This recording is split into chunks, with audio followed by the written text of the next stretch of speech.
وعرفات وي يا هذا عرور با ودا iyo xaasiyo ya marka waxaan doonaynaa waxaan dadka u joojinaynaa inaan meesha loo sameeyo intaan xanibno marka intaan la qaad tihiin marka waxa la idinku nasteexaynaya inta shaqada la hayo adeerayaalow magaalada jooga ya soo badbaadaan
waxaan leeyahay shirkadda dhisaysa Eldaahir iyo Ergaabo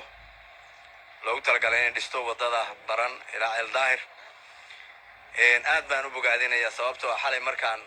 gudoomiyaha gobolka iyo gudoomiyaha degmada iyo anagu aan go'aanka isla qaadanay in la hakiyo gaadiidka jaha kalena la qaado waxay sababtay inay qoladii ugu mudnayd ay noqdeen oo shaqo volunteer degdeg qaban kara. aad iyo aad baan ugu mahadcelinaynaa maamulka iyo shirkadda iyo dhammaan shaqaalaheeda. haddana waxaa diyaar ah waddadii ay mari lahaayeen gaadiidku si inta la samaynayo waddada go'an meeshii macmilka ahayd oo la marin lahaa, iyadoo ay durbaba 24 saac iyadoo aan dhammaystirin ay dad badan oo xanuunsan iyo dawaayeel iyo ciyaalo ay ku xaniban yihiin meelaha. marka taalla aligeed waxaan leeyahay dowladda dhexana soo sheegay gudoomiyuhu wasiirka hawlaha guud xalay waan wada hadalay telefoonka markii sidoo noo sheegay degdeg in wax looga qaban doono. laakiin waxaan leeyahay dowladda dhammaanteed ilaa madaxweynaha waxaan leeyahay maadaama ay wadooyinku wada go'an yihiin oo meelo badan burbur ka jiro, gaar ahaan gobolka bari markii la yiraahdo waa meel buuralaya, waa meel aan gaadiidka la leexin karin, waa meel aan meel bannaan lahayn. codsiga ugu horeeya waa in dowladdu ay indhag dheer ku soo fiiriso oo meeshaas aan aad u rajaynayno in hawlaha guud iyo qoladii neesho iyo qolyihii oo dhammaantood ay si fulinteera oo degdega ku soo baxaan. waddadaana aan tashi dheer iyo u baahnayn waqti dheer in la geliyo, laakiin hadda ay u baahan tahay in wax degdeg looga qaban karo sababtoo ah waa meel aan la leexleexin karin. hadda meeshaan taagannahay waad aragtaan buuraha ku hareeraysan iyo say tahay. marka waxaan aad iyo aad u codsanaynaa si dhaqso ah in wax looga qabto oo aan iskaashanno oo shacabka dhammaantiisna aan leenahay iyo ganacsatada iyo culimada haddeer